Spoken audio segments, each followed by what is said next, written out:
Jai Hind 9th class student. Once again welcome you all in the chemistry class. I hope that you all are enjoying your study and able to understand the things that all the teachers explained you through this video. Okay, so now let us start with the first chapter, material and surrounding, that we have discussed in the last class. Beta, I hope that you remember in last class we have discussed about the properties of solid, liquid and gases, and we also discussed some important questions that were based on the properties of matter. Like I am again revise some questions so that it will be able, the students who are not able to understand the questions will be able to.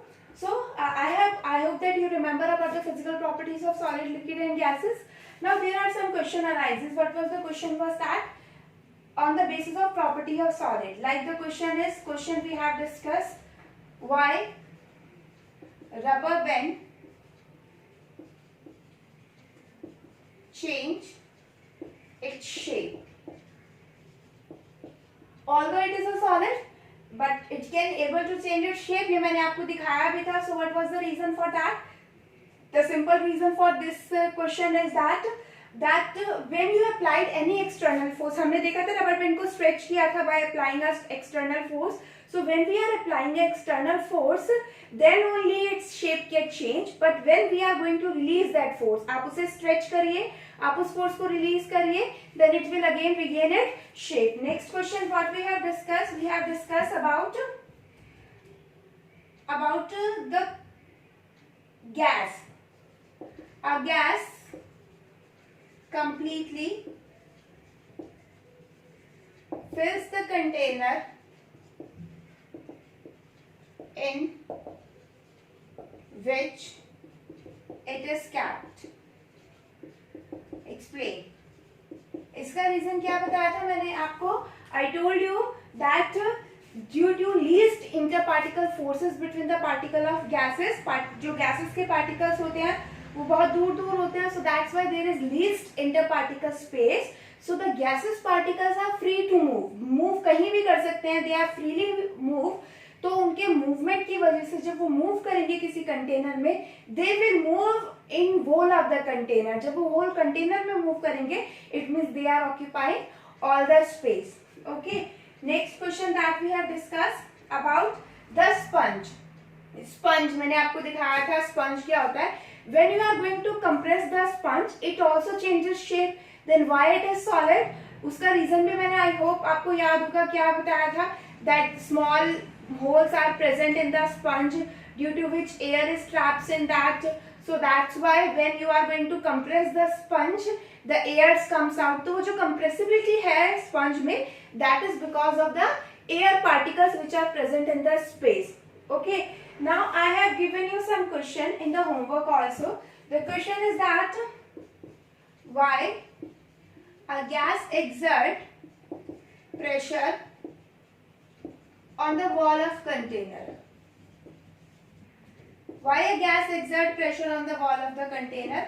Now let me again explain this question. But I am again and again explaining this question only because these questions are very much important. बार बार आते हैं और बार बार बहुत हमने देखा है answer sheets में, and also when students gives their answers बहुत mistakes होती है इन्हीं आंसर्स में. तो that's why I am again and again we are just revise this question so that आपको रीजन प्रॉपर समझ में आ जाए. Okay, so the question is why a gas pressure exert pressure on the wall of the container. Okay, suppose this is a container in which gases particles are there. Pressure क्या होता है? Pressure होता है, suppose करो ये कोई भी container है, कोई भी वॉल है, ठीक है. If you will exert a force on this wall, आप इस पर क्या लगाओगे? फोर्स लगाओगे. सपोज करो if this pillow is there, ये पिलो है इस तरीके से, और मैं इस पर क्या एक्सर्ट कर रही हूँ? फोर्स एक्सर्ट कर रही हूँ. आई am just exerting a force. तो आप देखो जब मैं इसमें फोर्स एक्सर्ट कर रही हूँ, it means I am exerting a force on this particular area. मैं इस पर्टिकुलर एरिया में क्या एक्सर्ट कर रही हूँ? फोर्स. तो जब आप किसी भी वॉल पे या किसी भी थिंग को आप इस तरीके से फोर्स एक्सर्ट करते हो, तो आपने देखा जब मैंने इस पिलो पे फोर्स ऐसे एक्सर्ट किया तो इतने एरिया में मैंने एक्सर्ट किया. तो pressure is simply the force per unit area कि एक आप एक पर्टिकुलर एरिया में how much pressure you are applied on it, that is how much force you are applied on it, that is the pressure. अब हम समझते हैं why a gas molecule exert pressure on the wall of the container. As we know that gaseous particles are free to move. मतलब अगर मैं इसी particle को लूं तो ये हर डायरेक्शन में मूव कर सकता है. In the same way this particle can also move in any direction. So when these particles starts moving, तो काइनेटिक एनर्जी बहुत ज्यादा है. And what happens because of kinetic energy their movement will become faster. जब वो move करेंगे they will collide with each other and also with the wall of the container. जब भी movement होगा तो ये पार्टिकल इधर से भी टकराएगा and it will also collide with the wall of the container. तो जब वो वॉल पे स्ट्राइक करेगा इट मीन्स आप कह सकते हो this particle apply a force on the wall of the container. उस पार्टिकल ने क्या अप्लाई करी है? That particle simply apply a force on the wall of the container that is per unit area. भाई अगर ये पार्टिकल यहाँ पे आता है इट मीन्स इस एरिया में ये पार्टिकल आएगा, इतना एरिया में इसने फोर्स एक्सर्ट किया है. तो simple reason is that as the gaseous particles have high kinetic energy, so they will collide with each other and also with the wall of the container, thus apply pressure on it. The most important line, they will collide with each other and also with the wall of the container. ये सिर्फ kinetic energy की वजह से नहीं है. kinetic energy simply explains their movement. Pressure को आप कब एक्सप्लेन करोगे गैसेस के? जब आप बताओगे कि वो कहां पर जाकर टकराया है and why it exerting a pressure. तो हम simply कह सकते हैं when they will move here and there, they will collide with each other and also with the wall of the container and apply pressure on it. I hope that this question is also clear to you. Now next question that I have asked to you is that now what you have to do, just pause the video for a second. It's for you, not for me. You have to pause the video and bring 2 glass of water. Okay, फटाफट से pause करके video को just go and bring 2 glass of water, A ice cube and A iron nail और कोई भी wooden box अगर आपके पास हो, जो भी चीज अवेलेबल हो दैट इज वेरी सॉलिड. क्या क्या आपको लेना है? You have to take 2 glass of water. इसमें भी वाटर है, कुछ भी ले लीजिए आप, इसमें भी वाटर है. आप जब लेकर आओगे put ice cube in 1 glass of water and put any wood, कोई छोटा सा वुडन बॉक्स, कुछ भी हो, वुडन बॉक्स बाहर या आपके पास आयरन नेल हो, कुछ भी हो, in another glass of water. Now what will you observe? Pause करके वीडियो को ये सब चीजें आप लेकर आइए, आप खुद देखेंगे जो मैं क्वेश्चन अब आपसे पूछने जा रही हूँ. The question is that when you put ice cube in this water, it will float over here. ये float करेगी. And when you add any iron nail in it, तो वो यहाँ पर नीचे चली जाएगी. Iron nail कहाँ जाएगी? यहाँ पर. This is iron nail and this is ice cube. Now what happens? This is a solid and this is also a solid. And we know that solids are more denser than liquid. Denser word हम क्यों use करते हैं? Denser means भारी. और obvious सी बात है the denser the substance, it will sink in anything. वो क्या करेगा? नीचे अगर आप उसे पानी में डालोगे किसी भी हैवी ऑब्जेक्ट को, it will sink down in the water, means उसमें डूब जाना. But although ice is a solid, but it always floats on water. और simply ये क्वेश्चन बहुत बार पूछा जाता है, although solids have high density than liquid, but why ice floats on water? It means ये simple reason है. Question ये भी हो सकता है why the density of ice is less than water.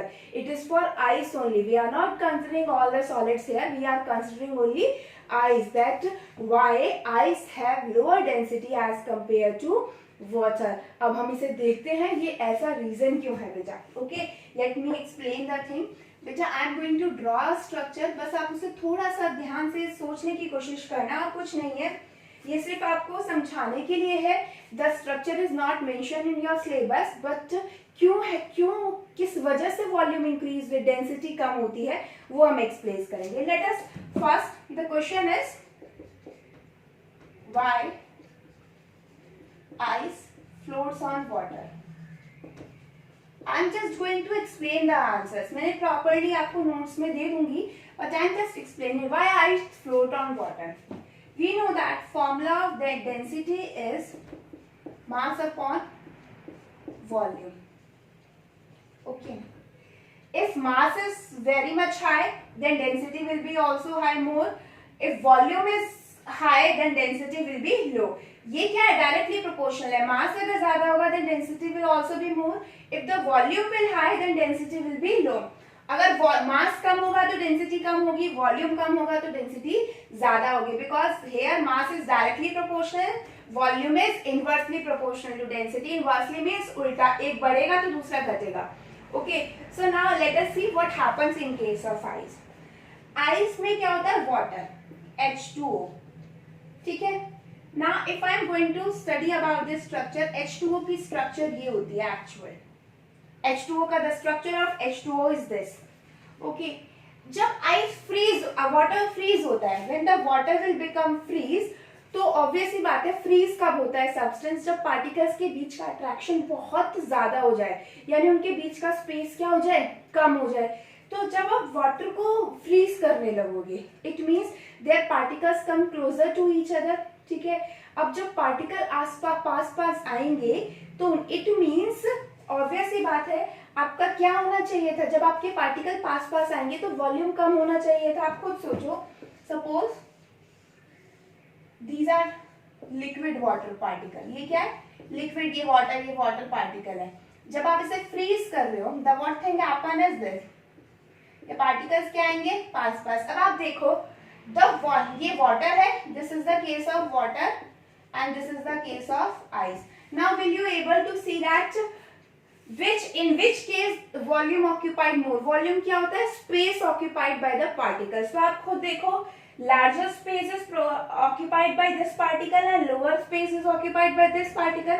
ये normal structure है जो होना चाहिए कि liquid में अगर particle इतना दूर है तो solid में आएंगे तो उनके बीच का attraction increase होता चला जाएगा. Somehow this, as we will define volume, the space occupied by the particle. Simply हम केमिकल टर्म्स में बात करें तो इसमें वॉल्यूम ज्यादा है, इसमें वॉल्यूम कम है.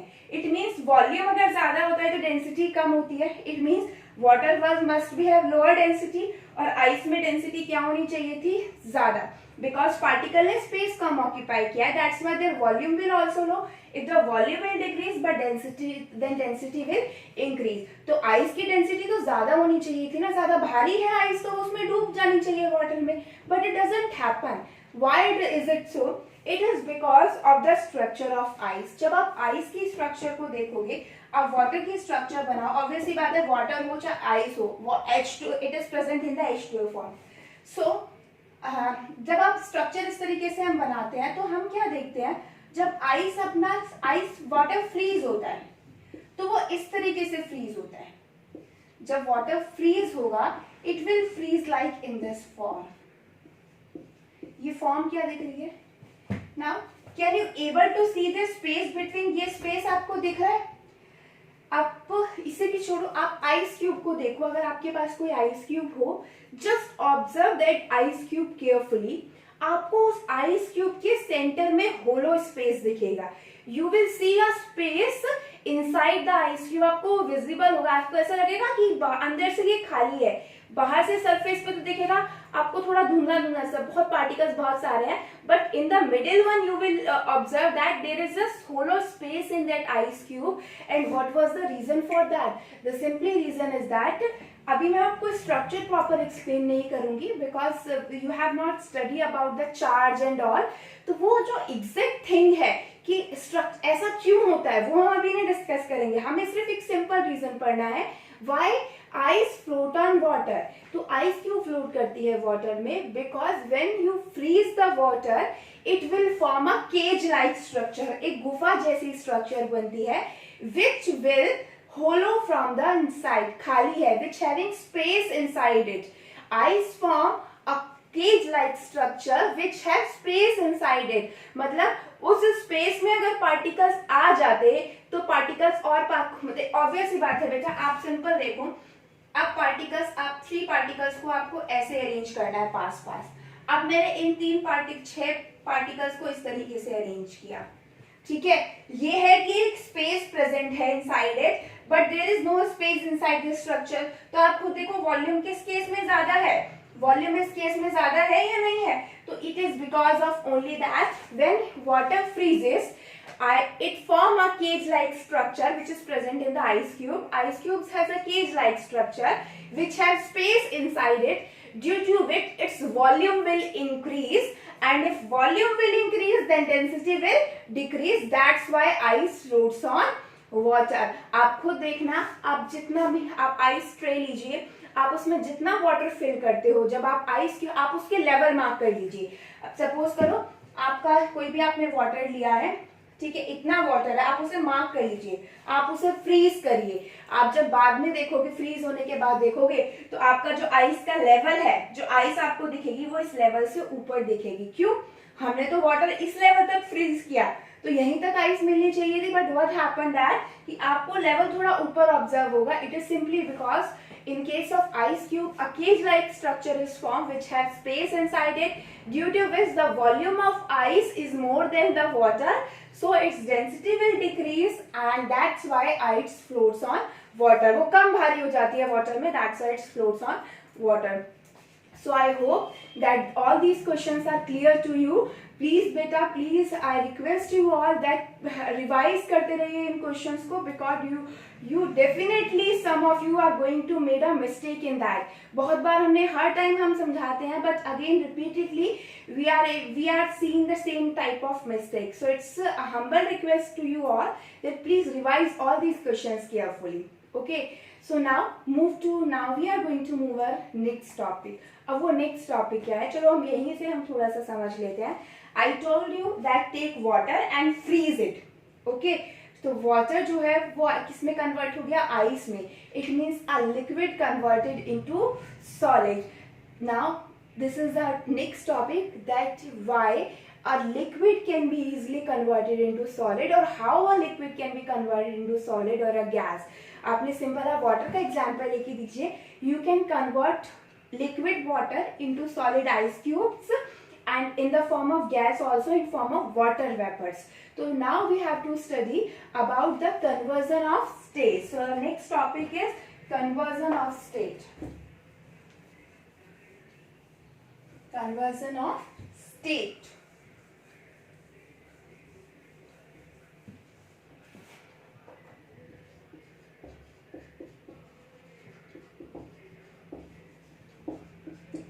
States of matter, physical states of matter basically, beta. It means now we have to study that how a solid is converted into liquid and a liquid into gas. And also you observe the backward also, you will convert the liquid into solid also. भाई अगर मैं water लूँ, simple ice cube लूँ, example, ice can be converted into water and water is also converted into the ice cube. होता है या नहीं होता? We have seen this or not? And also a liquid is converted into gas. It means आप simply water को आप water vapors में convert कर सकते हो. And reverse is also possible. आप simple आपने देखा होगा, if you boil the water in any container और आप उसके ऊपर lid रख दो, उसे cover कर दो, तो after some time you will observe the water droplets on that plate or that lid. आप simply देखो, जब आप water को इस container में heat कर रहे हो, ठीक है, इसे cover कर दिया है आपने, इसे क्या किया है आपने? cover किया है. Then water, when you heat water, then water is converted into vapors, and after some time we observe some water droplet on this plate. It simply implies that a gas can also be converted into liquid. A very much simple example is our water cycle. आपने water cycle में पढ़ा होगा क्या होता है? The water from the ponds and rivers or sea will evaporate, goes into the atmosphere, condensate there, and comes back on the earth in the form of rain. तो आपने simple क्या किया? वाटर जो है वेपर्स की form में atmosphere में गए और वापस से एटमॉस्फेयर से आपके वेपर्स के फॉर्म से वापस से किसकी फॉर्म में आ गए? लिक्विड की फॉर्म में. So it means the reverse is also true, that you can convert the water into, ये हो गया आपका liquid, this is your solid, and you can convert water vapours. It is the form of gas, water vapors. Okay, So now we have to study about this conversion, that what factors are responsible for this conversion and how and why this conversion will occur. So let us study the conversion of solid to liquid. If you are going to convert any solid into liquid, this is known as melting. Simple आप बोलते हो ice melt हो रही है या नहीं? Melting, and it is also known as fusion. It is also known as fusion. मैं ऊपर वाले आरो की तरफ liquid means I am talking about solid to liquid. Now liquid to gas. It is simply known as vaporization. Vaporization. Okay. Or it is also known as boiling. क्या भी हम उसे बोलते हैं? Boiling. Next आ जाइए. Liquid to solid. Liquid से किसकी तरफ आ रहा? Solid की तरफ आ रहा. Liquid to solid. It is known as solidification. Solidification. और we will also known as it freezing. क्या भी हम इसको बोलते हैं बेटा? Freezing. Okay. Next, gas to liquid. It is known as condensation. क्या बोला जाता है इसको? Condensation. So these are the terms that is related to the conversion of state. It means when a solid converted to liquid, this process known as melting or fusion. When a liquid converts to gas, this process is known as vaporization or boiling. When a gas converts to liquid, this is known as condensation. And a liquid converts to solid, this process is known as solidification or freezing. I hope that this is clear to you. Now I have taken an example of ice which is present in the solid form. It can be easily converted into water, which is the liquid form, and this water can also be converted into water vapors, which is the gas form. Now have you heard about gas and vapors? बहुत बार होता है. What is the difference between gas and vapors? Vapors भी gas ही होती है एक तरीके की. So what is the basic difference between these two? So beta, simply a gas is the state of a substance at room temperature. क्या मतलब है इस लाइन का? Simply if I will talk about hydrogen gas. So in our atmosphere, hydrogen is present in the form of gas only. आप normal आपका जो भी temperature है एटमॉस्फेयर का, in this temperature, on the temperature of the earth, hydrogen is already exist in the form of gas. So it is not considered to be at hydrogen vapors. It is known to be a hydrogen gas. मैं दोबारा बोल रही हूँ, gas means the natural state of the substance in which it exists at the atmospheric condition. वो gas एक natural state है substance की, वो उस substance की that will naturally occurring in the atmospheric condition. But if I will talk about water, मैंने कहा कि I will heat the water, तो water गैस बन गया. नो, मैं water को गैस नहीं बोल सकती. It is wrong. Water is said to be water vapor. जो gaseous state होगी water की, it is known to be water vapors, not the water gas. It is because normally in an atmospheric condition, normally water is present in the liquid state. जो आपका room temperature है, the room temperature in which we are surviving, in this temperature water exists in the liquid form. तो आप उसे क्या नहीं बोल सकते? You will not consider it as a water gas. आप उसके जो gaseous state होगी, you will refer it as water vapors. I hope it is clear to you. Now suppose if I will melt iron, iron के जो, अगर आप iron को heat करो, ठीक है, उसके वेपर्स बनते हैं, उसके भी वेपर्स बनेंगे, तो मैं उसे ये नहीं बोलूंगी iron gas, because in natural at room temperature iron exist in the solid state. But if I will talk about oxygen, तो मैं ये नहीं बोलूंगी oxygen vapours, I will refer it as oxygen gas, because naturally at room temperature पर oxygen किस form में exist करती है? गैस फॉर्म में. So it is the basic difference between these two, gas and vapors. Okay, so let's come back to our topic. Now we have to discuss about the conversion of solid to liquid, liquid to gas. Now let us study how this conversion will occur. How can we convert a solid into liquid or liquid into gas? What are the factors responsible for this conversion? Okay, factor responsible.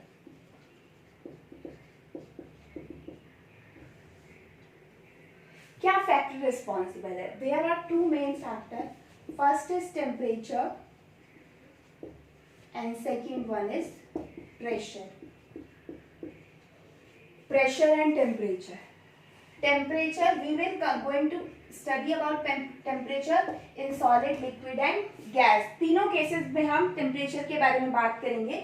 But when we see the effect of the pressure, तो हम इसे सिर्फ gas पे देखते हैं. We will see the effect of pressure only on gas here. Because solid में तो pressure does not affect the change of the state. And in also liquid में भी pressure इतना ज़्यादा कोई change नहीं करता. We have to see the effect of pressure only in case of gas. But if I will talk about the temperature, then temperature affect all these state of matter. Now what temperature? आप simple example ले लीजिए. When you melt ice, आप ice को freeze का आपके freeze का temperature बहुत कम होता है ना? When you take out ice cubes from that, it means आप उसे अपने फ्रिज के टेम्परेचर से रूम टेम्परेचर पर लेके आए हो. Suppose your fridge temperature is around 4 degree Celsius और आपके रूम का टेम्परेचर 30 डिग्री सेल्सियस है. It means you are increasing the temperature for that ice cube. तो आइस क्यूब क्या होता है? मेल्ट होना स्टार्ट हो जाता है एंड मेल्ट होके वो वाटर में कन्वर्ट हो गया. And when you heat that water, it is converted into the gas. Heat करने का मतलब again you are providing the temperature to it. तो वो किस में कन्वर्ट हो गया? गैस में. तो एक जनरल एग्जांपल है, हम नॉर्मल डेली लाइफ में देखते हैं how temperature effect the state of the matter. हमने एग्जांपल देखा है. बट होता क्या है टेम्परेचर से, वो हम सब the concept behind this that concept क्या है इसके पीछे में, that we have to understand. Examples हम सब ने देखे हैं. But what is the concept behind that we have to study. So firstly we have to discuss about temperature effect and then pressure effect. मैंने पहले ये दो टर्म डिस्कस कर रही हूँ, उसके बाद आपको स्टेट के कन्वर्जन में पढ़ने की ज्यादा जरूरत भी नहीं पड़ेगी.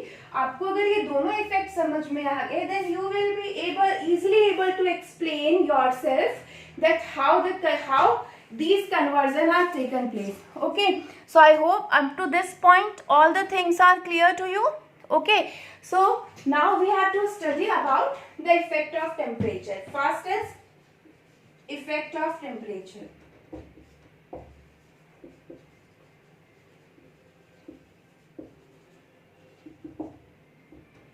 बेटा मैं बहुत आराम से आपको पढ़ा रही हूँ. It's just because in our PT1 syllabus only first chapter is there and in fact we have only 4 chapters for the whole year. ठीक है, तो बहुत आराम से हम इसे चीजों को आराम से समझ के करेंगे. सो इट विल नॉट, मैं इतना आराम से आपको पढ़ा रही हूँ, ऐसा मत सोचना that syllabus is going too slow. It is just because we have only 4 chapters to complete, so that's why we are completing our syllabus very slowly. तो आपको हर एक चीज से समझ में आ जाए बस. That's the main motive behind this. So now we have to study about the effect of temperature. Okay. अब हम कुछ टर्म समझ लेते हैं. टेम्परेचर के साथ साथ क्या टर्म आती है? टेम्परेचर के साथ जो टर्म आती है वो आती है heat, kinetic energy. These are the terms that are associated with the temperature. Heat, kinetic energy. Kinetic energy means movement of particle. जैसे मैंने आपको पहले भी समझाया था. Suppose some of the students are sitting in a room. उसका temperature बहुत कम है. Suddenly the temperature of that room will increase. तो बच्चे क्या करेंगे? जो the students who are sitting in that room, they will move here and there. वो मतलब उन्हें जो they will feel become hot. तो उसके लिए वो क्या करेंगे? They will try to get out from the room. और इधर उधर मूव करना स्टार्ट करेंगे या नहीं करेंगे? तो सिंपली जैसे जैसे आप टेम्परेचर प्रोवाइड कराते हो, काइनेटिक एनर्जी इंक्रीज होती चली जाती है. जितना ज्यादा टेम्परेचर होगा या जितना ज्यादा हीट होगा, काइनेटिक एनर्जी उतना ज्यादा होगा. इट मीन्स पार्टिकल्स में मूवमेंट उतना ही इंक्रीज हो जाएगा. So these are the term that is associated with the temperature. Now let us see what happens with the temperature when you will provide heat to any substance. अब होगा क्या? Suppose करो मैं solid ही ले रही हूँ. I'm just considering the solid here.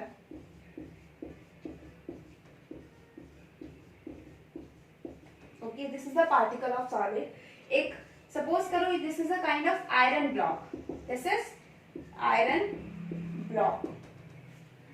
तो आपने देखा होगा, आपने कभी बहुत लंबे लंबे सरिये होते हैं ना आयरन के, जो सरिया होता है आयरन को, आपने उसे कभी ब्रेक करते हुए देखा है? They will use a very sharp edges hammer, कुछ इस तरीके से यूज करते हैं, and they will continuously strike that hammer on that सरिया, और वो ब्रेक हो जाता है। क्यों हुआ? और अगर आपको आइस क्यूब को ब्रेक करना हो तो आइस क्यूब जल्दी ब्रेक हो जाएगी, बट उसको आपको कुछ फोर्स लगाना पड़ेगा। So basically what you are going to do that, आपको क्या करना है, you have to convert any solid to liquid, liquid to gas. बस एक ही तरीका है, जस्ट डिक्रीज देयर अट्रैक्शन। आप पार्टिकल्स की अट्रैक्शन को अगर खत्म कर दोगे तो they will change from solid to liquid and liquid to gas according to their conditions, कि कितना अट्रैक्शन होने चाहिए लिक्विड और गैसेज या सॉलिड में एग्जिस्ट करने के लिए। It mean if you will simply break the attraction between the particle, we can easily convert from one form to another. Now what happen when you will provide heat to anything, ठीक है? आपने normally आपने कभी देखा है कि आप किसी चीज को हीट करो और वो ब्रेक हो जाए? होता है या नहीं होता? अगर आप किसी चीज, आप आइस क्यूब है, आपको बहुत जल्दी आइस मेल्ट करनी है, आप क्या करो, उन्हें हीट कर दो, बहुत जल्दी वो मेल्ट हो जाएंगी या नहीं होंगी? What happens with that heat? It means when you are going to increase the temperature, it means you are providing heat to any substance, और जब आप उस सब्सटेंस को हीट प्रोवाइड कराते हो, so that heat energy overcomes the attraction between the particle. Overcome करने का मतलब क्या है? सपोज करो इनके बीच में अट्रैक्शन जो है उसका कुछ अमाउंट है, सपोज करो, ये इस तरीके से समझने के लिए है, द फोर्स, इनके बीच का कुछ फोर्स है, इनके बीच सपोज फोर्स करो कुछ भी है, 2 न्यूटन फोर्स है, Newton is the unit of force, कुछ भी मैं यूनिट नहीं ले रही, मैं कह रही हूँ 2 यूनिट इनके बीच में फोर्स ऑफ अट्रैक्शन है, ठीक है? या एनर्जी है, इनकी जो एनर्जी है, because when you are going to study physics in detail in 9th 10th and 11th, तो आप देखोगे हर सब्सटेंस के बीच में, हर टर्म्स के बीच में रिलेशन है, फोर्स एनर्जी के बीच में रिलेशन है। इट मीन्स अट्रैक्शन फोर्स उनके बीच में कुछ है या उनके बीच में कुछ भी एनर्जी है। Then you are providing heat to that. Suppose करो मैं इसमें हीट प्रोवाइड करा रही हूँ, ठीक है? मैंने 1 यूनिट हीट दिया, कोई फर्क नहीं पड़ा क्योंकि ये 2 यूनिट है, ये ज्यादा है अभी भी। फिर मैंने 2 यूनिट हीट दिया, कोई फर्क नहीं पड़ेगा, because this is also 2 unit, दोनों बराबर हो गए, there is no effect. But when I will provide the 3 unit of heat, तो वो 3 यूनिट हीट इससे ज्यादा हो गई या नहीं होगी? इट मीन्स इसके जो बीच का फोर्स है दैट विल बिकम्स वीक। जो आप हीट प्रोवाइड करा रहे हो उसके कंपैरिजन में जो फोर्स है उनके बीच में, दैट विल बिकम वीक। तो हम ये कहते हैं the heat energy that we provide overcomes the attraction between the particles. तो जब उनके बीच के पार्टिकल्स को ओवरकम, अट्रैक्शन को ओवरकम करेगा, और हम ये कह सकते हैं it will break the attraction. When you provide heat to any substance, the attraction between the particles starts to break down. जब उनके बीच का attraction break down होना start हो जाएगा, it means they will start to move apart from each other, and a stage will reach where they have a minimum attraction so that they will exist in the liquid state. आप heat provide कराते रहिए, एक stage ऐसा आएगा कि उनके बीच में उतना ही स्पेस होगा that will needed for the existence of that substance in liquid state. उसके बाद अगर आप और हीट प्रोवाइड कराओगे तो जो और अट्रैक्शन है वो और ज्यादा ब्रेक होगा, पार्टिकल्स उतना दूर होंगे, and they will comes in the gaseous stage. So I hope the effect of temperature is clear to you. I will share the notes also with you, but first of all you have to watch the video carefully.